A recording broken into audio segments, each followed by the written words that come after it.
Moderador, Juan Manuel Olivo, Director de Promoción y Emisoras de la Bolsa Mexicana de Valores. Panelistas: Ángel Contreras Moreno, Presidente del Consejo Ejecutivo Nacional del Instituto Mexicano de Mejores Prácticas Corporativas. José Ángel Santiago, Presidente del Consejo Directivo Nacional de ANADE. Jesús Asensio, Socio en Global Practice International. Ignacio Tortorielo, Vicepresidente de Administración y TI de Fibra 1. Comienzo contigo, Ángel, como responsable del instituto y como un buen aliado para el mercado de valores, siempre buscando cómo generar más empresas bien constituidas y que eventualmente puedan llegar al mercado de valores, que eso es lo que nos compete en este edificio. Ángel, hemos visto muchas tendencias internacionales respecto a nuevas formas de administrar el riesgo, cada vez más el tema de compliance y llevar controles se vuelve desde una perspectiva, horas hombre hay que dedicarle a estos temas. En muchas ocasiones, en las primeras etapas generalmente de un negocio, no necesariamente los emprendedores están tan enfocados a estos temas y se entiende, es algo natural, pero es importante compartir qué estás viendo desde tu perspectiva para los consejos de administración. ¿Qué nuevas prácticas quizás internacionales percibes en riesgo, cumplimiento, consejos y cómo lo puedes aterrizar para las empresas que están en esos primeros pasos? Claro que sí. Con mucho gusto y bueno, quisiera enfatizar que todas estas agendas económicas a nivel mundial nos están marcando la pauta para el diálogo de los consejos de administración y ya lo empezamos a ver hace un rato. Creo que los principales temas que nos exhorta el atender de manera muy responsables tiene que ver, sin lugar a duda, con el tema de ciberseguridad, el tema de la atención de los riesgos y en específico los emergentes, como lo pudimos observar hace un ratito con Alejandro. Y también temas muy retadores que tienen que ver con el desarrollo humano, como la equidad, diversidad e inclusión, que desde el Consejo tiene que promover. Sin embargo, quisiera focalizar el diálogo a uno que en especial le atañe mucho al instituto y vieron hace un momento la propuesta que estamos haciendo. Y tiene que ver con el exhorto que hace la Organización para la Cooperación y Desarrollo Económico, en donde nos exhorta que los consejos de administración atendamos de manera muy responsable todo lo que tiene que ver con la sucesión. ¿Sí? Tenemos que garantizar que las empresas van a tener sostenibilidad a largo plazo. Por lo tanto, somos unos convencidos que este propósito corporativo al que nos exhorta viaja en ese sentido, en el que como consejo tenemos que acompañar a los consejeros patrimoniales en esa decisión de quiénes van a tomar sus posiciones, no solamente en las posiciones de liderazgo, ¿no?, clave dentro de la organización o de los órganos de gobierno, sino también cómo van a transmitir las acciones sin generar conflicto entre los sucesores.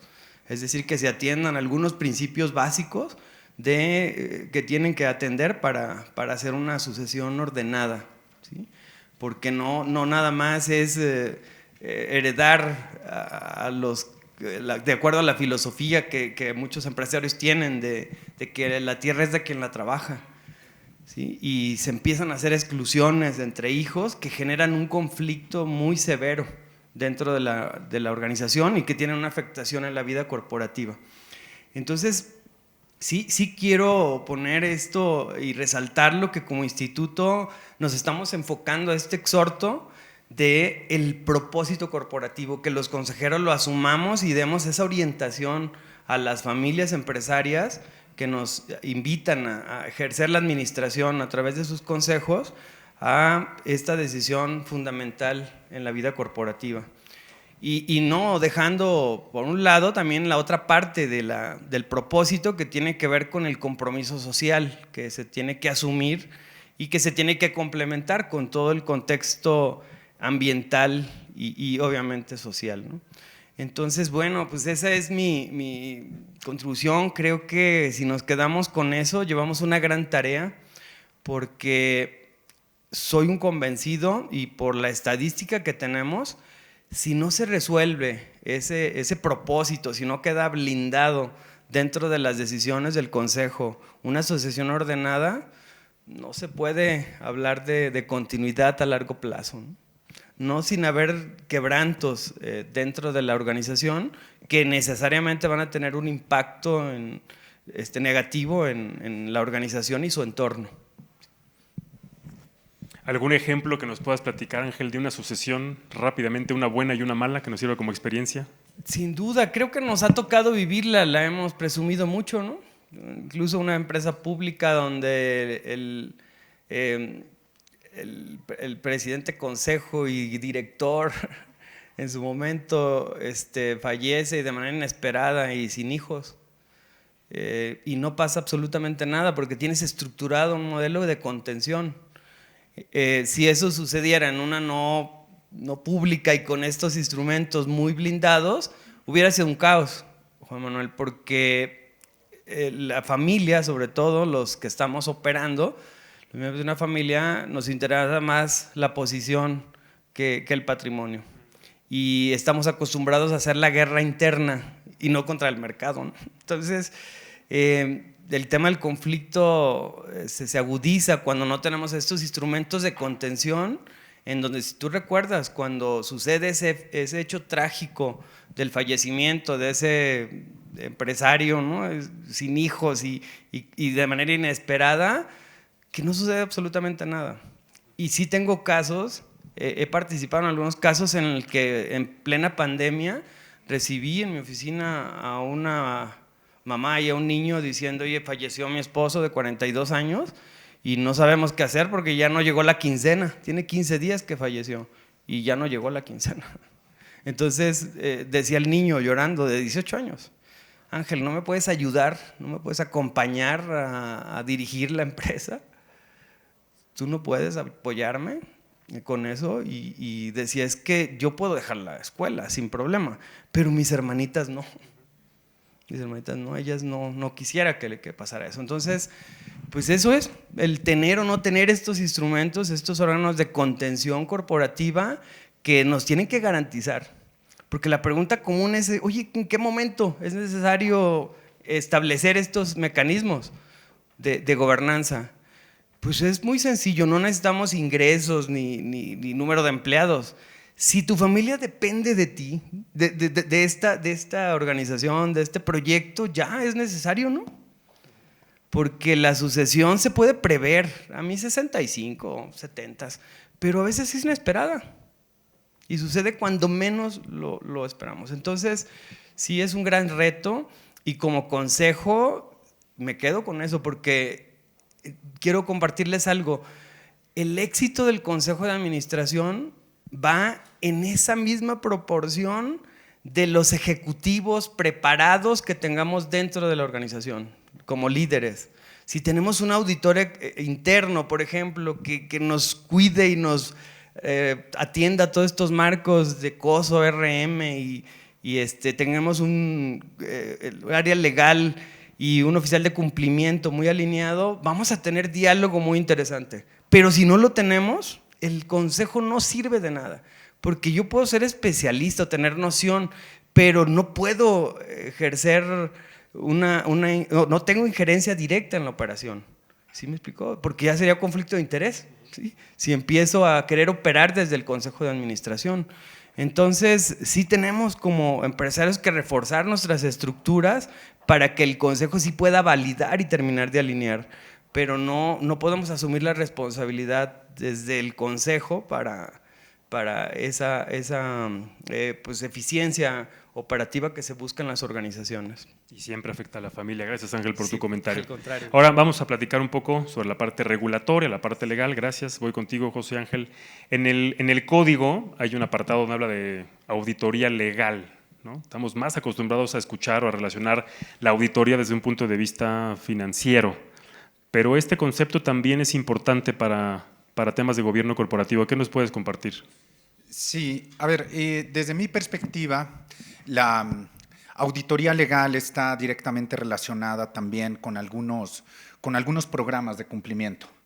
Entonces, hay una parte del código de mejores prácticas en donde dice, bueno, es importante tener mecanismos mediante los cuales se pueda observar si la empresa está cumpliendo o no está cumpliendo la regulación.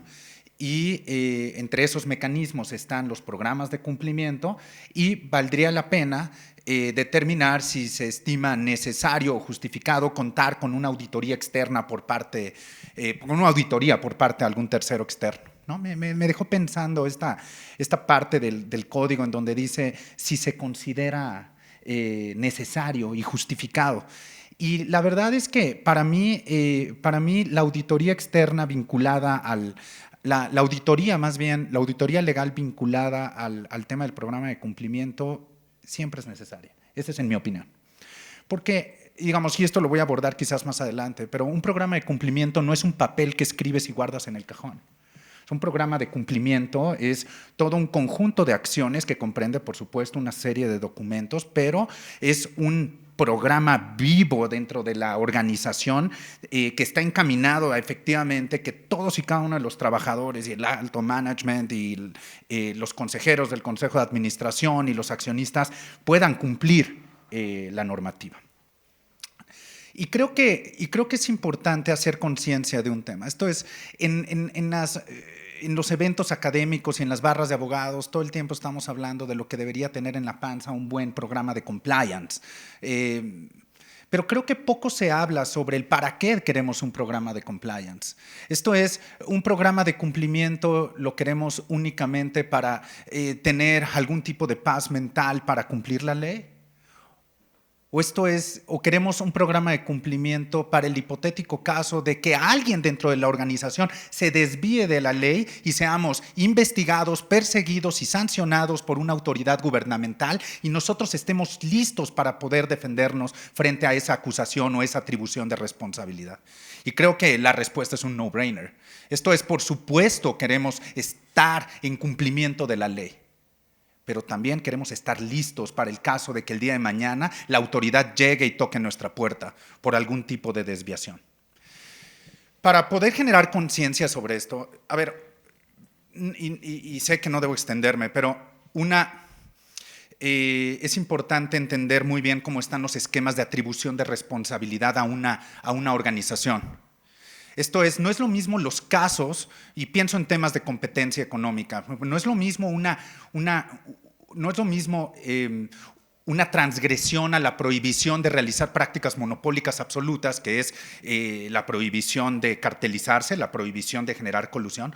No es lo mismo cuando una empresa transgrede esa prohibición por órdenes de la asamblea de accionistas o por órdenes del consejo de administración o por órdenes del alto management. No es lo mismo a cuando el alto management, el consejo y la asamblea dieron claramente una directriz de cumplimiento a la ley con un programa de cumplimiento vivo, pero algún factor o dependiente ha decidido incumplir la directriz, desviarse de las obligaciones legales y generar, en consecuencia, la contingencia frente a la autoridad. La estructura de atribución de responsabilidad es muy diferente.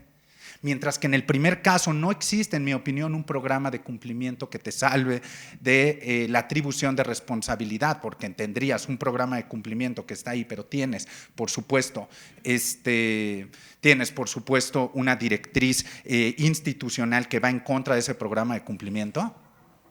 No es lo mismo a cuando la conducta transgresora viene por parte de un empleado, en contravención a esto, porque en este segundo tipo de casos,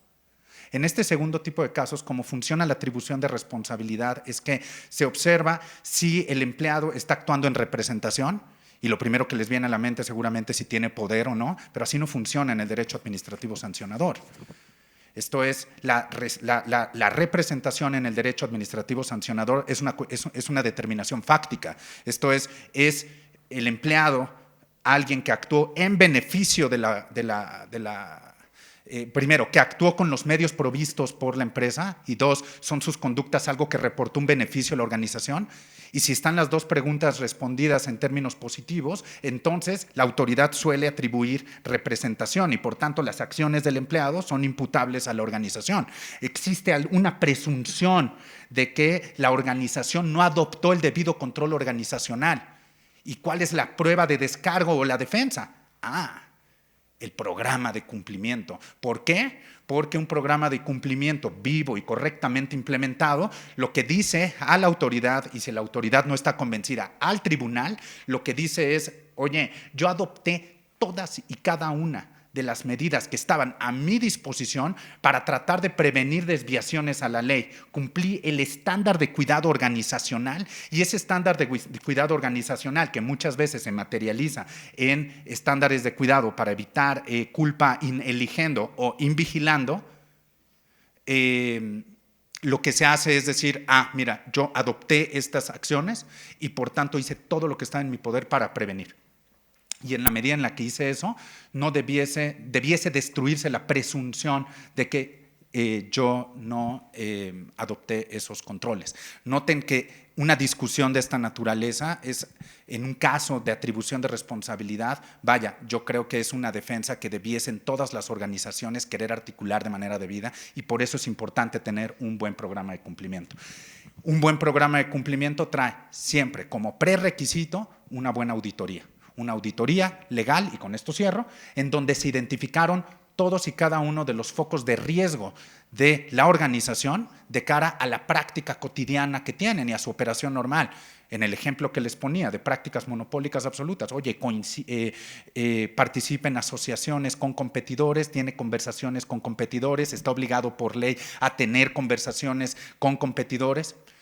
Cada una de estas cuestiones va a tener como resultado la identificación de determinados puntos de riesgo, y esos puntos de riesgo conformarán la matriz de riesgos a partir de la cual se hace un programa de cumplimiento. Entonces, hasta ahí lo cierro para no extenderme mucho más. Entonces, yo lo que diría es, la auditoría legal es importantísima para darle vida a ese programa de cumplimiento, pero sobre todo para tener la posibilidad de establecer una defensa bien articulada en caso de que tu asunto llegue a un tribunal. Gracias, José Ángel. Ahora, voy contigo, Jesús. Vamos a suponer que ya las empresas están comprometidas, que ya comprendemos la importancia de un programa de cumplimiento, que entendemos la importancia de tener un consejo con pesos, con contrapesos, con compliance, riesgos. En tu experiencia, vimos en la introducción más de 20 años dedicándote a temas de auditoría y mucho en gobierno corporativo, no solamente en México, también hacia el sur. ¿Por qué las empresas no dan esos pasos en ocasiones? ¿Cuáles son los puntos más sensibles que has identificado? Muy bien, gracias. Pues mira, es un tema que cuando yo le doy vuelta como implementador del tema de gobierno corporativo, al final es algo que le pega directamente a mi indicador comercial, ¿no? Ahora sí que de eso vivimos, ¿no? Entonces, ¿qué identificamos? Hay muchos factores, pero quiero entrar en 3 que me parecen muy interesantes y que me parece que pueden ser parte, según las estadísticas que incluso hemos generado en el instituto, nos dan como la pauta del por qué no se implementa, ¿no? El primero, se habla mucho del temor que tiene el empresario a perder el control de la organización. Sin embargo, quiero ir un poquito más profundo, porque se habla de ese miedo a perder el control, pero me parece que tiene que ver más con un concepto de confusión. Es decir, el empresario piensa que con un modelo de gobierno corporativo va a perder el control, pero en realidad lo que va a hacer es empezar a gobernar su empresa, ¿no? Entonces hay que clarificar muy bien el concepto de control y de gobierno, ¿no? A veces el empresario dice, a ver, yo controlo porque yo tomo las decisiones, yo controlo desde el token, ¿no? Es decir, aquí nada sale de la organización y no se van los recursos porque yo lo tengo aquí en la mano. Pero ese es un control con el cual no estás gobernando en realidad lo que deberías de estar haciendo, ¿no? El control es, detienes ese proceso, a lo mejor estás mitigando una partecita de riesgo, pero el cambiar el chip a ir a gobernar la organización es asegurarte de que esa organización trascienda en el tiempo. ¿Qué pasa lo que comentaba hace un rato Ángel, ¿no? Oye, se murió el fundador y no pasó absolutamente nada. Eso habla de una empresa bien gobernada. Esta persona no tenía, a lo mejor, controles específicos sobre algún proceso particular, pero la estaba gobernando de la manera adecuada.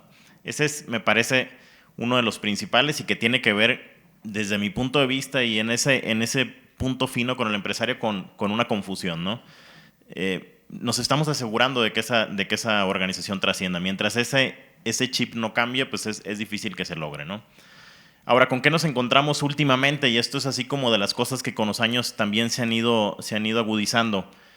Nos va pasando cada vez más que el tema de gobierno corporativo no es entendí el concepto, siento que me va a hacer bien y lo voy a adoptar. Empieza a ser un tema de ya lo hicieron todos, hay por aquí un recurso, hay por aquí una presión de un inversionista, de un ente regulador, de una institución financiera, quiero acceder a ciertos fondos y entonces quiero un gobierno corporativo. Pero viene desde la filosofía incorrecta, viene desde un tema de obligación o por moda o porque alguien está implementando o porque alguien está forzando, ¿no? Entonces, creo que todos los que estamos aquí entendemos que vivir o los que han vivido un proceso de gobierno corporativo entienden perfectamente que es un proceso que requiere de muchísimo tiempo, dinero y esfuerzo. Es un proceso costoso desde el ámbito que lo quieras ver, desde el económico, desde el tiempo, desde el talento de las personas, el cambio cultural, etc. Y si eso que ya va a ser algo difícil para la organización es a la fuerza, pues se vuelve el doble o el triple complicado, ¿no? Y por último, me parece que también tenemos un tema lo vemos mucho, de repente nos hablan y nos dicen, a ver, nosotros ya tenemos un consejo de administración, pero queremos una evaluación, queremos entender por qué eso que escuché en una plática de la trascendencia, de una mejora exponencial, de un crecimiento, etcétera, no está sucediendo. Y entonces encontramos que existen muchas implementaciones dentro de las organizaciones que yo les llamo como implementaciones de escritorio, ¿no? Hay un manual perfectamente diseñado, con todos los temas legales perfectamente puestos ahí. Está todo el tema, digamos, en temas legales, todo está perfecto alineado con sus estatutos, etcétera. No hay nada que criticar en el papel. Yo lo pudiera llegar a calificar y decir, este consejo es de 10 o esta implementación de gobierno corporativo es de 10. Pero es una implementación solo de la forma y no del fondo. Es decir, nadie se detuvo en esa implementación de gobierno corporativo a cosas tan simples como decir, vamos a ver primero si la estructura de nuestros directivos está lista o es la adecuada para este proceso de transformación que va a vivir la empresa. Vamos a ver si es el momento desde los accionistas de entender esa diferencia entre controlar y gobernar. Y entonces esa falta de meterse a profundidad, de diagnosticar, nos está haciendo que estemos poniendo una solución que parece como la medicina genérica a todo, y pensamos que todas las empresas les duele lo mismo y entramos directamente con esa implementación de escritorio, ¿no?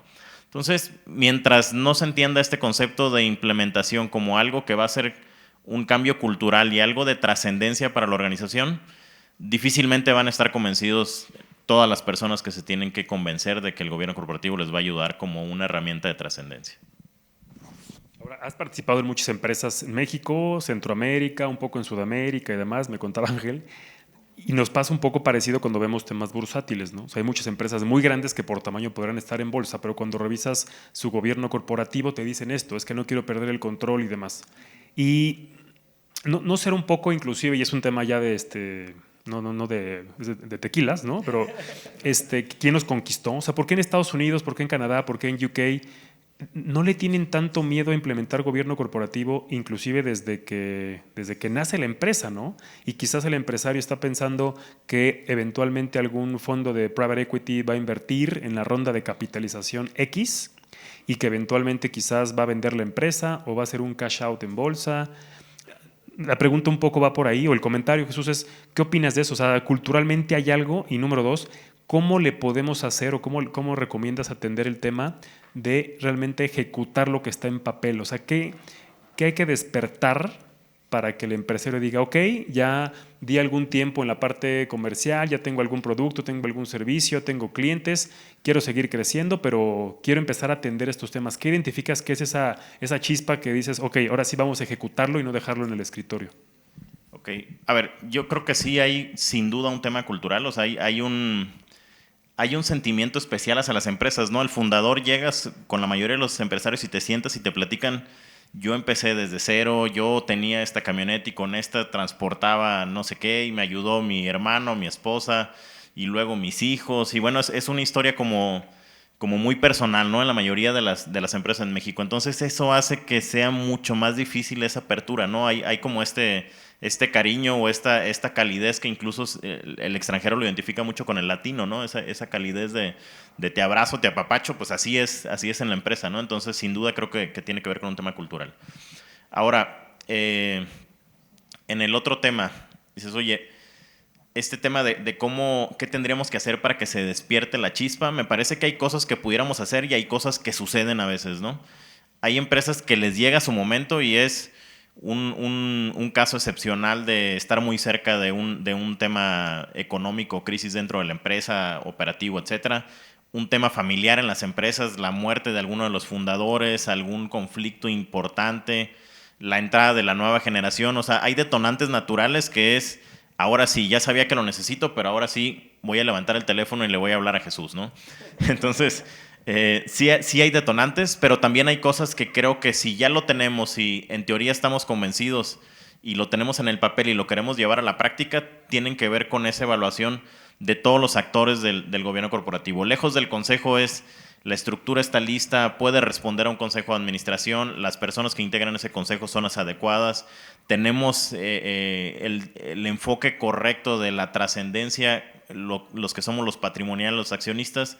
Creo que en el análisis de esos temas seguramente nos vamos a encontrar cuál es la pieza que está, digamos, todavía pendiente de trabajar para que termine de embonar en ese sistema que es el gobierno corporativo. Y todo arranca con el compromiso del consejo, y voy contigo, Ignacio.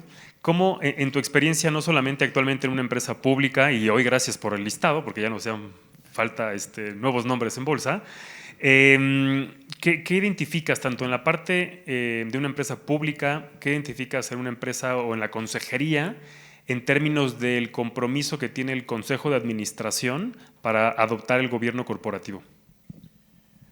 Yo creo que es un tema fundamental. Ya lo comentaba ahorita Jesús, creo que ha sido gran parte de lo que estuvo diciendo y ya lo comentaba también Ángel en su momento, ¿no? Pero creo que es un tema fundamental el compromiso que tiene que tener el Consejo per se, pero también alineado con el compromiso del equipo directivo, porque si no las cosas no funcionan y juegan roles totalmente diferentes. Si ese compromiso existe, van a tener mecanismos muy sólidos para que la empresa sea muy eficiente. Si no existe, van a ser reactivos, van a estar trabajando pues de una manera muy ineficiente. Hay quienes hacen el escrito que comentaba, que le ponen en el cajón o el documento muy bonito, pero que realmente no es práctico, no está funcionando, ¿no? Creo que realmente lo que debe funcionar es que existe ese compromiso por esos dos componentes y que tienen roles totalmente diferentes. En el caso del consejo, ellos tienen que estar viendo todo lo que tiene que ver con temas estratégicos, con temas de gobierno y con temas de seguimiento. En la parte estratégica, por ejemplo, si hablamos de un tema de riesgos, pues tienen que definir el nivel de riesgo que la empresa quiere implementar, cuál es el apetito de riesgo que se quiere tener, ¿no? Porque eso cambia mucho de empresa a empresa, de negocio a negocio, y es muy relevante poder definir esa primera parte. En temas de gobierno tiene que asegurarse que una vez que se definió esto, efectivamente se cumplan con todas las cosas que se están planeando, que se están diciendo que se van a hacer, y darle seguimiento continuo. Si no hay seguimiento continuo, el plan no va a funcionar, ¿no?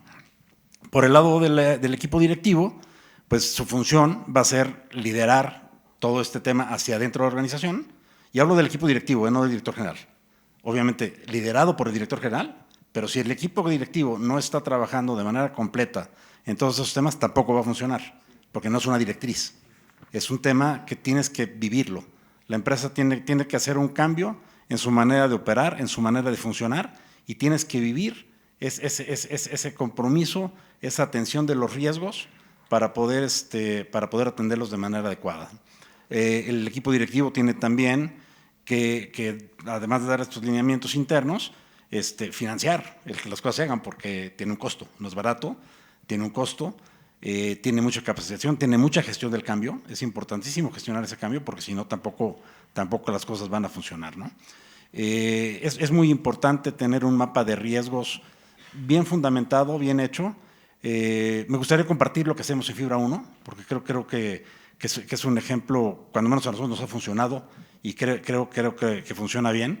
El mapa de riesgos lo hacemos aproximadamente cada entre 18 y 24 meses. No debe pasar de 24 meses porque las cosas van cambiando. Menos de 18 las cosas no cambian lo suficiente como para que tengas un mapa totalmente diferente, ¿no? El último, de hecho estamos ahorita en el proceso de hacer la renovación del mapa de riesgos. Lo pospusimos un poquito, esta vez lo ampliamos, nos fuimos casi a 30 meses, 32 meses, porque pues tenemos la elección de México, luego teníamos el candidato de Estados Unidos, la elección de Estados Unidos, entonces era un tema con tantas cosas cambiando que era muy difícil hacer un mapa de riesgos que nos fuera realmente a dar gobernanza para los próximos años, ¿no? Entonces decidimos posponerlo a principios de este año, lo estamos corriendo ahorita, y básicamente cómo funciona es, el control interno lo tenemos contratado con una empresa tercera, una de las grandes 4, y lo hacen bastante bien. Y además de llevar todo el tema de control interno, llevan la parte del mapeo de riesgos, ¿no? Entonces empiezan con hacer unas entrevistas con el director general y todo el equipo directivo, inclusive con algunos directores en algunos casos que tienen alguna posición relevante. Se identifican todos los riesgos que el equipo directivo está viendo y se categorizan, ¿no? Entonces hay riesgos estratégicos, hay riesgos financieros, hay riesgos operativos, riesgos de recursos humanos, riesgos de cumplimiento, riesgos, por eso me va a escapar seguramente alguno, porque tenemos definidos hoy, al día de hoy, 12 categorías diferentes en donde clasificamos todo esto. Una vez que tenemos este primer listado hecho por el equipo directivo, se van con los consejeros. Entonces le dicen, oye, el equipo directivo está viendo todos estos riesgos. ¿Ustedes están de acuerdo? 2, ¿ven algo que ellos no están viendo que tengamos que incluir? Y se incluye lo que tengan que incluir o se quita lo que se tenga que quitar, ¿no? Generalmente no quita nada, nos incluyen a nosotros. Una vez que se hace esto, hay un proceso que se llama calibración. Entonces hacemos una calibración del equipo directivo ya nada más, donde analizamos cada uno de estos riesgos potenciales y lo clasificamos en 2 variables. El impacto que puede tener para la organización si llegara a suceder y la posibilidad de recurrencia. Y entonces con esto se hace el mapa de riesgos. Entonces los que tienen mucho impacto y tienen alta posibilidad de recurrencia, pues quedan en una sección roja que tenemos que tener visualizada todo el tiempo, ¿no? Los que quedan hasta abajo en la verde, los tenemos que seguir viendo también, no porque están ahí ya nos olvidamos de ellos. Una vez que terminamos con esta calibración, se nombran responsables, un responsable o responsables, dependiendo del alcance de cada uno de los temas, y planes de acción. Y todos conocemos quién es responsable y qué planes de acción tenemos para cada uno de estos temas, y los presentamos al Consejo. Y al final de cuentas el Consejo los aprueba y les está dando seguimiento constante, ¿no? Entonces es un poco, creo que con ese ejemplo puedo hablar un poco del compromiso que se genera. Siento que en Fibra 1 tenemos un alto compromiso, tanto el equipo directivo como el Consejo, para llevar esto a cabo, y creo que nos ha funcionado bien. Prueba fue los resultados o las pocas afectaciones que tuvimos durante la pandemia, gracias a estar preparados con esto. Afectaciones de tipo de cambio que de repente nos han llevado a pagar rendimientos porque se generó una ganancia inflacionaria que no existe, o una ganancia cambiaria que no existe. Existen los libros y existe en la utilidad fiscal, que es con lo que tenemos que repartir rendimientos, pero no es dinero, y sin embargo ese dinero se lo tenemos que entregar a los inversionistas, ¿no? Todo esto nos permite estar preparados para ese tipo de eventualidades, ¿no? Hacemos escenarios de estar probando cada uno de estos temas y pues creo que nos ha funcionado bastante bien, ¿no? Gracias, Ignacio. Y no solamente Fibra 1 se ha quedado con lo que está en la regulación, sino que van actualizando esa matriz de riesgos y actualizándola en función de la coyuntura, la recurrencia, el impacto, y yo creo que eso, independientemente de si una empresa cotiza o no en el mercado y tiene inversionistas en el mercado público, hace todo el sentido que lo revisen. Gracias por el comentario.